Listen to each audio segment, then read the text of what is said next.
Hi again, me, Liam SR. How you doing?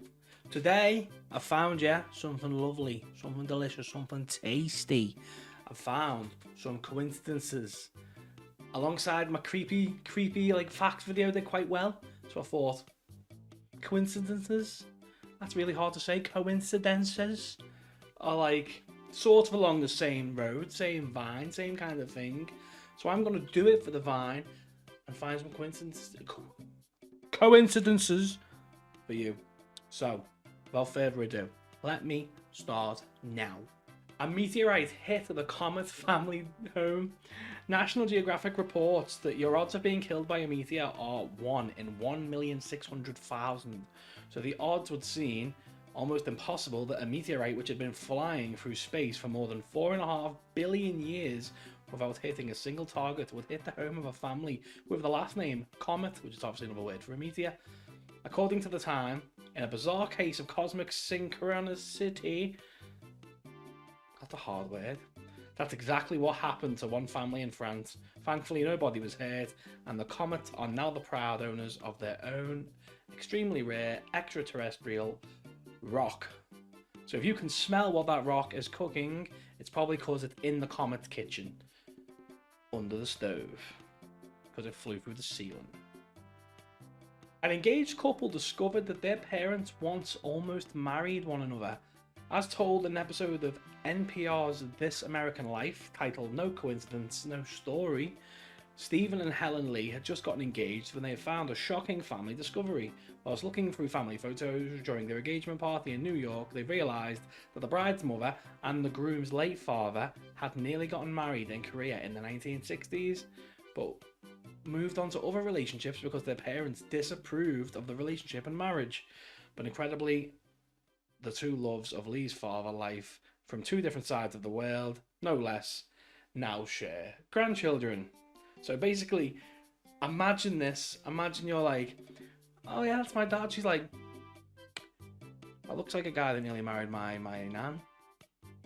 What? Yeah, yeah, yeah. Take a look.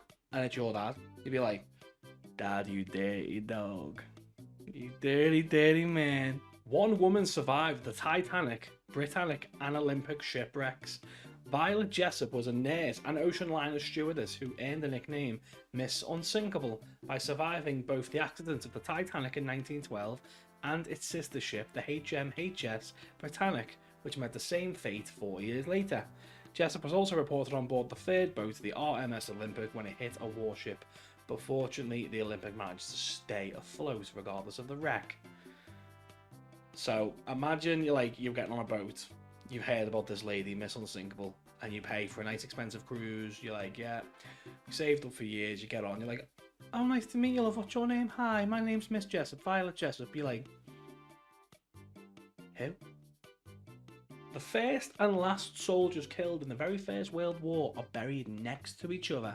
By the time World War One came to an end, it had claimed an estimated 1 million British lives. Yet somehow, without any planning, the first recorded English casualty of the war, 17-year-old John Parr, and the last recorded casualty, 30-year-old George Ellison, reportedly have graves that face each other just 15 feet apart in the Saint Simorphian Military Cemetery. Now, it's sort of sad and beautiful, isn't it? It's like, two ends of such a horrific thing, but a sort of sign that it's over. God bless the guys, thank you for serving, It's one of those things. Tsutomu Yamaguchi survived both Hiroshima and Nagasaki bombings. Whew. So, Mr. Yamaguchi is either incredibly lucky or incredibly unlucky, depending on how you look at it. Unlucky in that it happened to be present for both Hiroshima and Nagasaki at times of their catastrophic atomic bombings, but yet incredibly lucky that he miraculously survived both.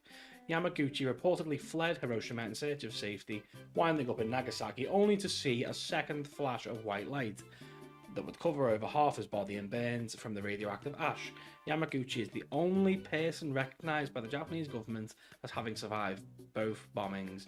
Sadly, he died in 2010 of cancer, which is probably due to the bombings. But a lot of people, including myself, it's sort of like nuclear bombs are a terrifying thing that could happen, and hopefully don't happen. But you think this guy's like, was like, yeah, been there, done that twice. Yeah, it's just not nice, to be honest, mate. One of those things. Again. Dog in the lost language in Abraham is also dog. So it's a dying Aboriginal language in Australia and one that couldn't sound less English, so it came as quite a surprise when linguists studied the language, realised that the tribe's word for dog is dog, with no connection or derivation. With no connection, or it doesn't derive from the word dog in English. It's a particular case that's often used to warn people of assuming relationship between words based on surface level similarities, which doesn't make any sense to me. I read those words, but they didn't seem like words in my own head. So let's move on before I have a brain fart. So here's a nice one, because a lot of them have been quite dark. A couple found themselves in the same childhood photo. Amy Maiden and Nick Wheeler were sifting through old family photographs in anticipation of their upcoming wedding, only to discover a striking coincidence that they had unknowingly taken their first pics together as children 11 years before they'd even met. Though the two grew up over 300 miles apart in opposite corners of England, Nick's family had been on a beach vacation in Amy's hometown, and the snap of the two shows Amy and her family sitting just feet behind Nick, both playing in the sand. That's sweet. Imagine finding an old picture and there's your wife as like a kid behind you, and you're like, I like to think that it's just nuts. The chance of you meeting people in your life happening the way it does is so incredibly weird and so incredibly slim that it's like, it's confusing. Because life happens, life will happen a way, and you can change that way and you'll never know it. But once you're aware of it, you still don't know it. It's so bizarre. Now, I've seen this one before. So Enzo Ferrari, you know, the guy who made the cars Ferrari, and Mesut Ozil, the German footballer who played for Arsenal. Go and look at them both. They look very, very, very similar. But the strange thing is that Mesut Ozil was born the day that Ferrari died. It's so crazy because they look like identical. I mean, the afterlife. There is no afterlife. You just come back. You just reset. You lose all your loot, like in RuneScape, and then you come back. That's all that happens. Forget it all. Forget it. A solar eclipse, you know, when like the moon eclipses the sun, is actually almost impossible. With such requirements that have to be met, that it's almost impossible for them to happen. Let me read it, yeah. So it says, just as we have remarkable coincidences, so does our solar system.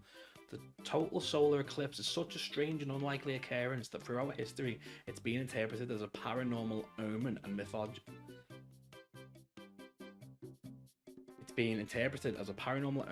Mythologized with folklore.